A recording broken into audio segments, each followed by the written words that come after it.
जी तो स्टूडेंट्स, आज हम देखेंगे process of execution of C program. ये सबसे पहला पॉइंट है हमारा कि सी प्रोग्राम किन मराहल से गुजर के एग्जीक्यूट होता है। Number 2, differentiate between linker and loader. Linker और लोडर के दरमियान फ़र्क, डॉट सी और dot C P P extensions के दरमियान क्या डिफरेंस है, फ़र्क है, ये देखेंगे। और आखिर में हम देखेंगे जी कि आउटपुट और सोर्स डायरेक्टरी को टर्बो के अंदर किस तरह से आप सेट कर सकते हैं। जी तो सबसे पहले हम देखेंगे कि वो कौन कौन से स्टेप्स हैं जिनसे गुजर के एक सी प्रोग्राम एग्जीक्यूट होता है। तो कई स्टेप्स हैं जी, इनमें सबसे पहला ये है creating and editing a C program, यानी सी प्रोग्राम को आपने क्रिएट करना है, लिखना है, उसके बाद उसे आपने सेव करना है, यानी सेविंग अ सी प्रोग्राम। और थर्ड नंबर पे है कंपाइलिंग अ सी प्रोग्राम, लिखने के बाद सेव करना है, सेव करने के बाद हम उसे कंपाइल करेंगे, और कंपाइल करने के बाद आप क्या करेंगे, लिंकिंग के प्रोसेस से गुजारेंगे अपने प्रोग्राम को, यानी आप लिंक करेंगे लाइब्रेरी फाइल्स को। उसके बाद जी आपका जो प्रोग्राम है लिंकिंग के बाद लोडिंग की स्टेज में आ जाएगा, जिसमें लोडिंग होगी, यानी लोडर जो है वो मेमोरी में लोड कर देगा आपके प्रोग्राम को, और उसके बाद उसको एग्जीक्यूट किया जाएगा। जी तो सबसे first creating and editing a C program. कोई भी टेक्स्ट एडिटर है उसके अंदर आप अपने प्रोग्राम को राइट करते हैं, जैसे नोट पैड हो गया, वर्ड पैड हो गया, ठीक है, सबलाइम टेक्स्ट एडिटर है आपके पास, और उसमें आप क्या करते हैं, अपने सी प्रोग्राम को राइट कर सकते हैं, आप मॉडिफाई कर सकते हैं, एडिट कर सकते हैं। और कई ऐसे कंपाइलर हैं जो खुद से टेक्स्ट एडिटर की फैसिलिटी प्रोवाइड करते हैं, जैसे आपके सिलेबस में टर्बो है, तो टर्बो जो है वो खुद से टेक्स्ट एडिटर की फैसिलिटी भी प्रोवाइड करता है। जी राइट करने के बाद हम क्या करते हैं, अपने प्रोग्राम को स्टोर कर लेते हैं, सेव कर लेते हैं। The process of storing a program on disk is known as saving. Saving की ये डेफिनेशन है जी। और सेव करने का मकसद ये होता है कि आप अपने प्रोग्राम को बार बार यूज़ कर सकें। और जब आप सेव करते हैं तो किस एक्सटेंशन के साथ करते हैं जी, डॉट सी के साथ। इससे ये होता है कि जो आंसी सी वालों ने जो फीचर सेट किए हुए हैं, स्टैंडर्ड सेट किए हुए हैं, आप उससे फैसिलिटेट हो सकते हैं, उसे एंजॉय कर सकते हैं डॉट सी की एक्सटेंशन से। जी तो नेक्स्ट पॉइंट है हमारा कंपाइलिंग। कंपाइलिंग हम शुरू से पढ़ते आ रहे हैं। कंपाइलिंग क्या है? कंपाइलिंग जी अपने सोर्स प्रोग्राम को ऑब्जेक्ट प्रोग्राम में कन्वर्ट होने का जो प्रोसेस है उसे हम कंपाइलिंग कहते हैं। और क्यों ज़रूरी है? जो भी आपके पास सोर्स प्रोग्राम लिखा हुआ है वो किसी न किसी हाई लेवल लैंग्वेज के अंदर होगा, जिसे आपका कंप्यूटर डायरेक्टली अंडरस्टैंड नहीं कर सकता। ये सेकंड पैराग्राफ के अंदर ये चीज़ समझाई गई है। तो जिसे आपका कंप्यूटर जो है वो डायरेक्टली अंडरस्टैंड नहीं कर सकता, तो वो क्या करता है, कोई भी कंपाइलर जो है या किसी सॉफ्टवेयर की मदद से, कंपाइलर की मदद से सोर्स प्रोग्राम को ऑब्जेक्ट प्रोग्राम में चेंज कर लेता है। ठीक है जी। अगर चेंज करते हुए, लास्ट पैराग्राफ के अंदर ये बात बताई गई है कि चेंज करते हुए यानी कंपाइल करते हुए कोई सिंटैक्स एरर आ जाए, किसी किस्म का एरर है, मिस्टेक है सिंटैक्स के अंदर, तो कंपाइलर क्या करेगा, ऑब्जेक्ट कोड नहीं बनाएगा, बल्कि एक मैसेज छोड़ देगा, एरर मैसेज देगा कि भाई पहले ये वाले एरर दूर करें और उसके बाद कंपाइलेशन कंप्लीट होगी। तो आप उन एरर्स को रिमूव करेंगे और उसके बाद दोबारा से कंपाइल करेंगे तो आपका प्रोग्राम ऑब्जेक्ट फाइल बना देगा।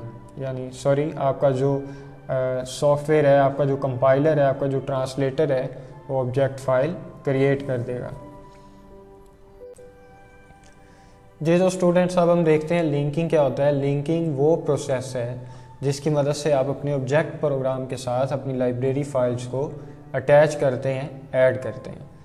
मैं एक एग्जांपल देता हूं कि आपने अपने प्रोग्राम के अंदर कोई भी फंक्शन यूज़ किया हुआ है, प्रिंट एफ का या स्कैन एफ का, तो प्रिंट एफ या स्कैन एफ को आपने डिफ़ाइन नहीं किया हुआ अपने प्रोग्राम के अंदर।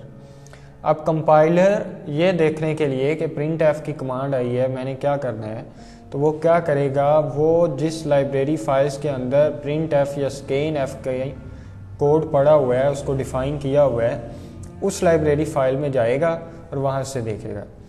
अब वो लाइब्रेरी फाइल हमने अपनी हेडर फाइल जो है वो प्रोग्राम के स्टार्ट में ऐड की होती है, लिखी होती है। तो उसे जब आप अपने प्रोग्राम के साथ ऑब्जेक्ट कोड के साथ अटैच कर रहे हैं और कंपाइलर उसको रीड कर रहा है, उस प्रोसेस को हम कहते हैं लिंकिंग। वो सॉफ्टवेयर या वो प्रोग्राम जो लिंकिंग का अमल करता है उसे हम लिंकर कहते हैं, और ये हर C++ या C का जो भी कंपाइलर है उसका हिस्सा है। अगर तो आपने कोई ऐसी लाइब्रेरी फाइल ऐड कर दी है, उसका एड्रेस दे दिया या उसे एक्सेस करवा रहे हैं जो एग्जिस्ट ही नहीं करती, तो लिंकर जो है वो एरर दे देगा कि आपने जो फाइल एक्सेस करने की कोशिश की है वो मौजूद नहीं है। जी, नेक्स्ट है लोडिंग। लिंकिंग हो गई, अब आपका जो कोड है वो मुकम्मल हो चुका है। अब उस कोड को लोड किया जाएगा मेमोरी में, यानी रैम के अंदर उसको लोड किया जाएगा। इस अमल को हम कहते हैं loading. The loader loads the executable file into the memory for execution. देखें, लिंकिंग के बाद, लिंकिंग से पहले, कंपाइलिंग के बाद जो हमें फाइल मिली थी वो थी ऑब्जेक्ट फाइल, यानी .obj फाइल। उसके बाद लिंकिंग हुई, लिंकिंग के बाद जो हमें फाइल मिली है, हासिल हुई है, वो हमें मिली है जी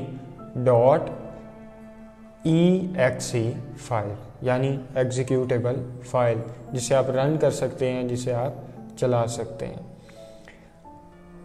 Whenever we give the command to execute a particular program, the loader comes into work। वो कहता है जब आप कोई भी प्रोग्राम रन करवाना चाहते हैं, एग्जीक्यूट करवाना चाहते हैं, तो लोडर काम में आता है। The loader will load the .exe file in RAM. वो क्या करेगा, रैम में लोड कर देगा आपकी .exe फाइल को, and inform the CPU with the starting point of the address. और CPU को उसका स्टार्टिंग पॉइंट ऑफ एड्रेस बता देगा, यानी कहाँ से आपके डाटा जो है वो स्टार्ट हो रहा है, where this program is loaded, जहाँ पे मतलब रैम के अंदर जहाँ पे आपने डाटा जो है वो लोड किया है। तो रैम में उस डाटा के स्टार्टिंग एड्रेस को CPU को बता दिया जाएगा, जिस पे CPU क्या करेगा, उसको रन कर देगा, एग्जीक्यूट कर देगा। जी, लास्ट स्टेज जी आपके प्रोग्राम की, जिसमें आपका प्रोग्राम रन हो रहा है, जिसे आप कहते हैं executing. The process of running an executable file is known as executing. The C++ program can be executed after compiling and linking. हमने देखा भी कि सबसे पहले कंपाइलिंग हो रही है, फिर लिंकिंग हो रही है। लिंकिंग के अंदर .obj प्लस .lib यानी लाइब्रेरी फाइल जो है वो ऐड हुई है, तो .exe फाइल हमारे पास आ गई है, जिसे हमने मेमोरी के अंदर लोड कर दिया। अब उसे हम रन कर रहे हैं। In this last step the program is executed, the instruction written in the program are executed by the computer. Processor जो है उसको रन कर देता है।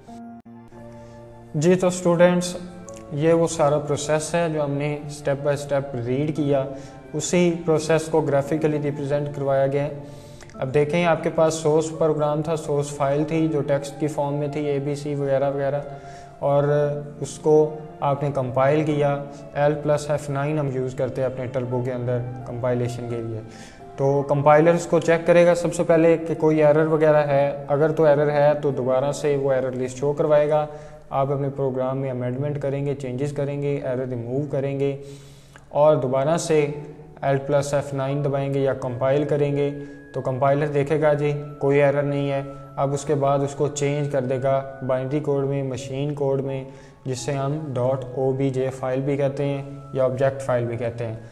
अब ऑब्जेक्ट फाइल के साथ जो आपका लिंकर है वो काम स्टार्ट करेगा और उसके साथ फाइल्स को ऐड कर देगा, अटैच कर देगा, हेडर फाइल्स वगैरह, जिस तरह से आप अपने प्रोग्राम में लिखते हैं stdio.h standard input output dot header file. तो .h जो है वो हेडर फाइल की एक्सटेंशन है, तो उसको आपका लिंकर ऐड कर देगा, तो आपके पास जो फाइल आ जाएगी वो .exe फाइल आ जाएगी। अब हम क्या करेंगे, .exe फाइल को Ctrl+F9 की मदद से रन करेंगे, चलाएंगे, ठीक है। और उससे क्या होगा जी, आपका जो .exe फाइल थी वो लोडर जो है वो रैम के अंदर लोड करेगा और CPU को फर्स्ट एड्रेस जो है स्टेज जो है वो बता दी जाएगी। अब CPU उसको रन करेगा। Alt + F5 से आप दोबारा से अपनी आउटपुट देख सकते हैं अपने टर्बो के ऊपर। यूज़र स्क्रीन यहाँ पे उसको शो करवाया गया आपकी आउटपुट को। तो ये सारा वो प्रोसेस था जी जो हमने रीड किया जी। अब हम देखेंगे कि लिंकर और लोडर के अंदर क्या डिफरेंस है। फर्स्ट पॉइंट जी, linker is a software that links the object code and additional files such as header file. ये ऑब्जेक्ट कोड और हेडर फाइल्स वगैरह को, या अगर और कोई आप एक्सटर्नल फाइल यूज़ कर रहे हैं तो उसको आपस में लिंक करता है। And creates an executable file with .exe extension. और क्या कर रहा है, .exe फाइल क्रिएट कर रहा है। बड़ी डिटेल से हमने इस पर बात की है। और लोडर अब क्या कर रहा है जी, loader is a system software that loads the executable file generated by the linker to the main memory. ये मेन मेमोरी के अंदर जो लिंकर ने आपको फाइल तैयार करके दी है एग्जीक्यूटेबल, उसको लोड करता है। पॉइंट नंबर 2 जी, the linker takes the output of the language translator which is the object code. Language translator का बेसिक काम क्या होता है कि आपके हाई लेवल लैंग्वेज को मशीन कोड में चेंज करना, ऑब्जेक्ट कोड में चेंज करना। तो लिंकर क्या करता है, जो आपका लैंग्वेज ट्रांसलेटर है उसके जो फाइल तैयार की हुई है .obj उसको यूज़ कर रहा है। और लोडर क्या करता है, the loader takes the output from the linker which is the executable file. जो लिंकर ने आपको .exe फाइल बना के दी है उसको यूज़ कर रहा है। पॉइंट नंबर 3 जी, linker combines all the object modules. Linker जो है वो ऑब्जेक्ट मॉड्यूल्स जितने भी हैं, ऑब्जेक्ट कोड के मॉड्यूल्स हैं, पीसेस ऑफ कोड हैं, उसको आपस में कंबाइन कर रहा है। और loader allocates the address to an executable file. Loader जो है वो किसी .exe फाइल को एड्रेस एलोकेट करता है मेमोरी के अंदर। तो ये जी डिफरेंस था। नेक्स्ट डिफरेंस है .c और .cpp एक्सटेंशन के अंदर। तो .c जो है ये प्योर बेसिकली C प्रोग्रामिंग की एक्सटेंशन है, C की फाइल की एक्सटेंशन है। और .cpp जो है ये बेसिकली C++ की एक्सटेंशन है फाइल की। .c जी, if the source program is saved with .c extension. वो कहता है अगर आपने सोर्स प्रोग्राम .c एक्सटेंशन के साथ सेव किया, क्या होगा, the compiler restrict a program to only standard feature of C। तो कंपाइलर क्या करेगा कि सिर्फ वही फीचर्स इंटरटेन करवाएगा, सिर्फ वही फीचर्स प्रोवाइड करने में मदद करेगा जो C जो है प्रोवाइड करती है। यानी जो ANSI C वालों के फीचर्स हैं सिर्फ वही आप इंजॉय कर सकते हैं। .cpp के या C++ के फीचर्स आप इंजॉय नहीं कर सकते। If the source program is saved with .cpp extension, तो क्या होगा जी, the compiler can use many additional feature. तो कंपाइलर जो है वो C के भी फीचर इंजॉय करेगा और उसके साथ साथ .cpp के फीचर्स भी इंजॉय करवाएगा आपको। तो these features are not supported in ANSI C। अब इन फीचर्स को .cpp के फीचर्स को ANSI C जो है वो सपोर्ट नहीं करते जी। The process of setting the output and source directory. Last हमारा ये क्वेश्चन इस लेक्चर का, इसमें हम ये देखेंगे कि आप अपनी आउटपुट और सोर्स डायरेक्टरी को किस तरह से सेट कर सकते हैं कंपाइलर के अंदर। और वो कंपाइलर कौन सा है जिसको हम रीड कर रहे हैं, वो है जी Turbo C++। By default Turbo C++ stores object file and executable file in bin subdirectory of TC directory. जी, जिस ड्राइव के अंदर आपने अपना सॉफ्टवेयर ये टर्बो C++ इंस्टॉल किया है उसके अंदर एक फ़ोल्डर होगा TC का यानी टर्बो का, और टर्बो में मज़ीद एक सब डायरेक्टरी होगी bin की। वो कहता है जी bin के अंदर ऑब्जेक्ट फाइल यानी .obj और एग्जीक्यूटेबल फाइल यानी .exe फाइल जो है वो स्टोर होती है। लेकिन it is not the right place for storing these file. वो कहता है ये इसके लिए मुनासिब जगह नहीं है, क्योंकि इनको स्टोर होना चाहिए सोर्स फाइल के साथ। The user can change the setting for output and source directory. User जो है वो इनको चेंज कर सकता है, इनकी डायरेक्टरीज़ को यहाँ पे ये सेव हो रही हैं। उसका कुछ प्रोसेस है जिसको एक्सप्लेन किया गया जी। अब सबसे पहले ऑप्शन पे जाएंगे अपने टर्बो के अंदर, जो ऑप्शन का मेन्यू है उसमें, और उसमें एक सब मेन्यू आएगा जी डायरेक्टरीज़ का। आप जब डायरेक्टरीज़ पे क्लिक करेंगे या उसको सेलेक्ट करेंगे तो मज़ीद आपको एक विंडो मिलेगी देखने में। तो उस पर कुछ ऑप्शंस दिए होंगे जिसको मैंने नीचे लिखा है। सबसे पहला ऑप्शन होगा जी इंक्लूड डायरेक्टरी का। तो इंक्लूड डायरेक्टरी के अंदर क्या है? इंक्लूड डायरेक्टरी में it indicates the location of standard header files. जो आप हेडर फाइल यूज़ कर रहे हैं, stdio.h है या math.h है, जो भी आप यूज़ कर रहे हैं उसकी लोकेशन आपको बता रहा है। It should already be set, वो कहता है ये पहले से सेट होती है। किसके अंदर? जो ड्राइव से मुराद यहाँ पे वो ड्राइव है जहाँ पे आपके टर्बो जो है प्रोग्राम जो है इंस्टॉल है। जैसे फॉर एग्जांपल सी के अंदर है तो यहाँ पे सी आ जाएगा, उसमें एक फ़ोल्डर पड़ा होगा जी टीसी का, और उसके अंदर एक और फोल्डर होगा इंक्लूड का, और इंक्लूड के अंदर आपकी वो फाइल मौजूद होगी।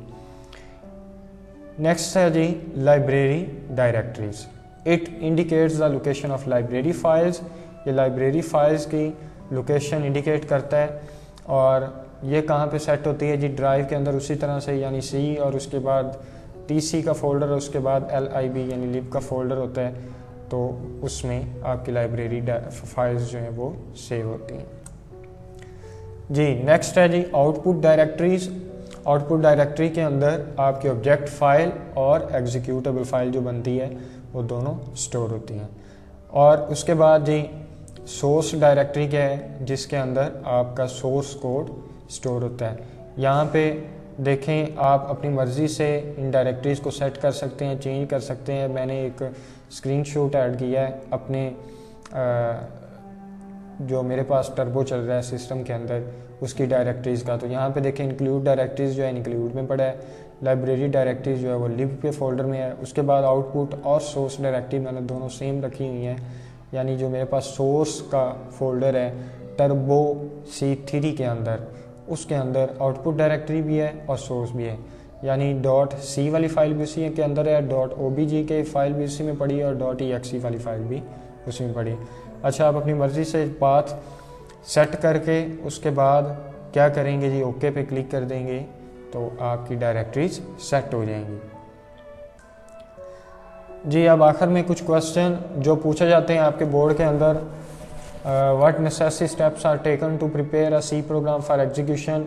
बड़ा इंपॉर्टेंट क्वेश्चन है, इसमें आपने डायग्राम भी बनानी होती है साथ में। और write difference between linker and loader, short question आ सकता है। उसके बाद ये write difference between .c and .cpp extensions, अहम क्वेश्चन है, शॉर्ट क्वेश्चन। और उसके बाद जी briefly describe the process of setting the output and source directories, जो हमने सबसे लास्ट में देखा जी। तो स्टूडेंट्स, ये आज का हमारा लेक्चर था। किसी बात की समझ ना आए तो आप मुझे कमेंट में पूछ सकते हैं। बेस्ट ऑफ लक, अल्लाह हाफिज़।